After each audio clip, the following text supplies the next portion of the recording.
Hello and welcome back to my channel. I'm extra smiley today because radiotherapy is finished. That means that it's the end of active treatment. That's not what this video is about though, so I'll talk about that at a later stage, but I'm obviously very happy. After I put up the last radiotherapy update, a lot of people were asking me to explain more about what radiotherapy is and what the side effects are in particular. So that's what I'm doing today. So radiotherapy is radiation, the same way that an X-ray is radiation. During radiotherapy, really high doses of radiation are given to the area and it damages the cells. So this stops them from growing and dividing, and the cancer cells, which are abnormal, generally don't come back, and then all the rest of your cells, the normal ones, do come back, they do grow back. So the way that it's given is that you lie down on a bed and a big machine basically revolves around you. The machine never touches you and it doesn't hurt. So I explained in the last video about the position that you're in when you're lying down. I used a different clip, but today I'll just show you pictures of me. They took pictures of me when I was on the bed. So you can see that you're lying down, you're at a slight incline, your arms are above your head, I'm holding onto a pole.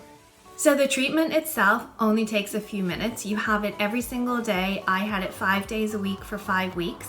Depending on the dose and what your radio-oncologist decides, you could be having 15 sessions, you could be having 20 sessions, you could have 25 sessions, or 33 I think is the other most common one. But I mean, it could be anywhere in between and up to that, so everyone is different.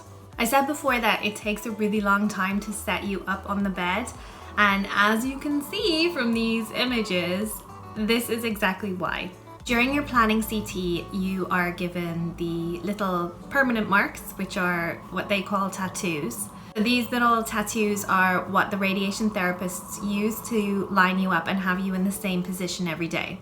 So you're positioned onto this bed, they line up these green lasers with your little marks, with your little tattoos. That's one of the ways that they know that you're in the right position. And you'll be lying there and they will move you in the tiniest way, like literally touch you, just like such a gentle little touch. You wouldn't even think that they're moving you like it's like kind of camera. Just that they work together to position you into this exact place. So next thing that they do is they move this bed around that you're lying on, and that's again to get you into the right position. And so it's written on a screen exactly where it is that you need to be, basically. This is my understanding of it. I mean, I really should probably, I know that there's a little course kind of thing that they run, and the next time that they run it, I'm going to do it because I'm interested to know like exactly how it works, but this is my understanding anyway. So they need to get you into the right position, basically. So I know how mine always started. It was, okay, we're going 6.1 to the left. And then basically there's a whole series of numbers that they read out, and then they are working out how much to move the bed around each month. I mean, these people are so clever. Not like myself. So once you're in position, this is how my treatment went every day, was that they leave the room to make sure that they don't expose themselves to radiation, and then they're in a control room outside. So there's no window. Well, where I was, there's no window to watch you or anything. You're watched on a camera, and then they have screens in front of them, so they're watching you the whole time, and they speak to you on a microphone. As I said, I did the deep inspiration breath hold, so that was a little screen that was in front of me. It shows a little yellow bar as you breathe. As you breathe in, the yellow bar moves up and goes into the blue box, and once it's inside the blue box, it turns green, and that's when you know that you have the right breath hold.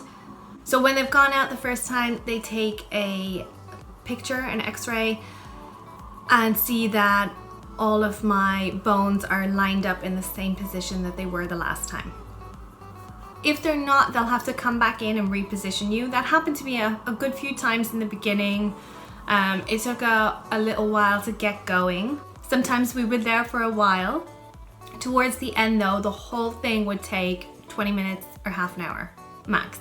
So they take this x-ray. If everything is lined up properly, then they will take a few more measurements. They use a little kind of ruler. All of the measurements are coming off in a light from the machine on your skin, so they can see exactly that, you know, everything is lined up properly. They check things like that your chin is out of the way of where the radiation will be given, you know, so that it wouldn't be done like that or something. You have a little block taped onto you. It looks like a little Lego Duplo block. As far as I know, there's a kind of a sensor that's shining down onto it, and it can see the block moving, and as the block moves, that's how it knows that you're breathing in. So that's it then. They head out again into their control room. You lie there, and then you're told over the microphone to take a deep breath in and hold when you're doing the deep inspiration breath hold. If you're not, then obviously you won't have to do that bit. Maximum amount you're going to have to hold it for is 20 seconds. Let it out, and then they move. As I said, I had several beams. I had 5, I think. 1, 2, 3, 4, 5. Yeah, I had 5 each day. So the machine moves around and you get the treatment each time. When you're actually receiving the treatment, there is a kind of a high-pitched beep noise from the machine. I think that's more just to let you know that now you're receiving the radiation. Okay, so let's talk about side effects. The side effects have honestly not changed that much. Last time I was talking to you, I said that I was a little bit pink, and now I'm a little bit pinker.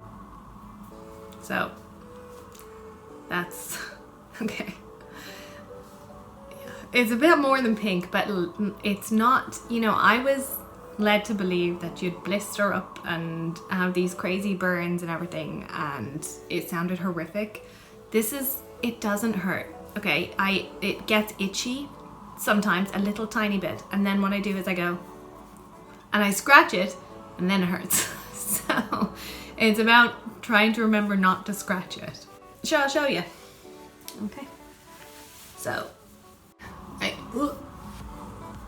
now. So under here, that's where my scars are, and they're obviously like a lot darker. That's probably the worst looking part, really.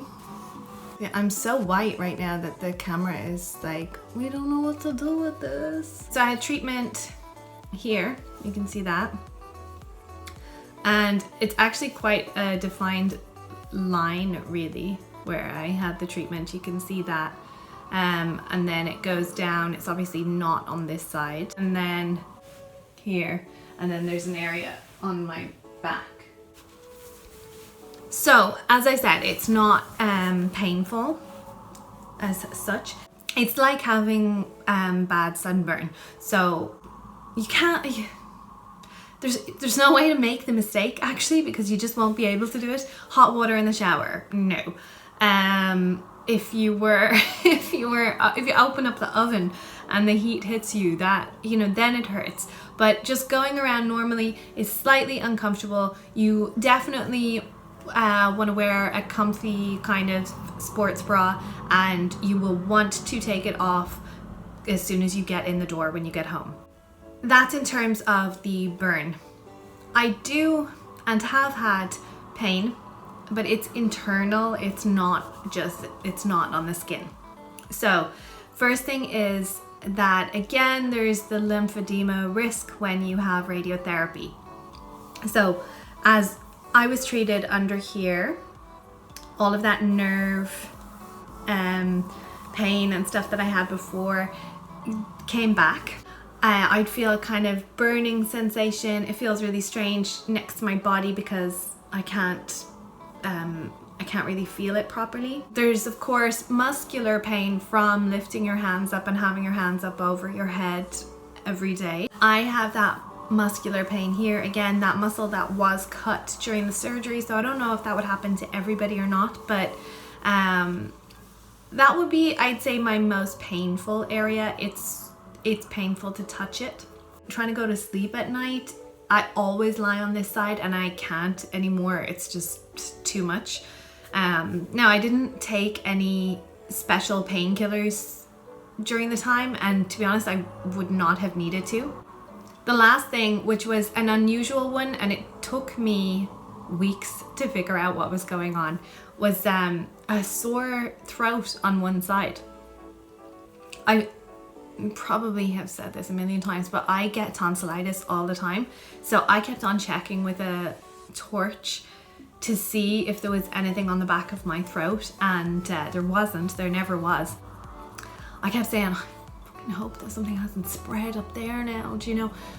Half joking, but half freaking out. It wasn't until my neck started going quite red after the sessions that I thought, I wonder if that's related. And then when I went in to see the radiation oncologist, like only last week, I did mention it, and he said, oh yeah, it's rare, but actually that is what it is. So if that happens to you, seemingly there's some kind of drink that you can take that numbs the area, because you know, swallowing is quite difficult. You know, you feel it in your ear and in your throat. It feels like when you have tonsillitis or something, but only on the one side. So drinking water or eating, it is kind of sore. So the final thing is, and probably the most common side effect, the thing that I was told about the most, was feeling tired. So when I was about halfway through, I did that update and I said that, you know, I was coping fine in terms of the tiredness. The tiredness really only hit me in the last week. Last week really was when I realized, when I was getting home in the afternoon, that I was pooped. It was crazy though, because I felt like what I needed to do was lie down and go to sleep, but I wasn't actually able to go to sleep. It was almost a feeling of being overtired. So on the second last day, I went home and I said, oh, I'm going to take a nap. I didn't. On the last day, I went to sleep for the afternoon, woke up, could barely function, could barely think, could barely speak, ate some food and went back to bed. So yeah, it full on hit at the end.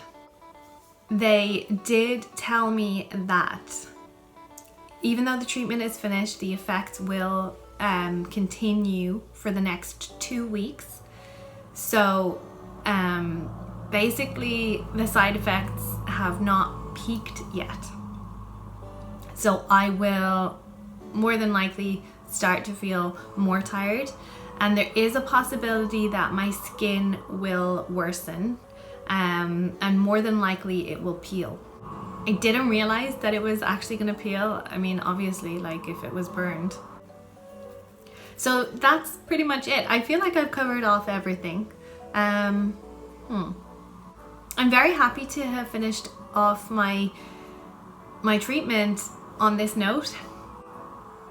You know, to go through something that wasn't as bad as the rest of it, and the hospital that I was in, the staff were just the nicest that I have met on this whole journey. And I still need to make a video to kind of a second one on the Irish healthcare system, because my mind was just completely changed by the staff in this hospital. They were just great. So hopefully this will have helped you. I know a lot of people were asking me, and I hope that this has actually covered it off, that it is a good kind of representation of what is to come, and that, you know, that you'll know what you're going into. I hope so. Sorry if it isn't. So that's all. I'm obviously going to have a kind of final say on everything video coming up, and as I said, that Irish healthcare system one, I have some filming to do for sure, but yeah, so that's it for this one. Thank you so much for watching, and I'll see you in the next one. Bye.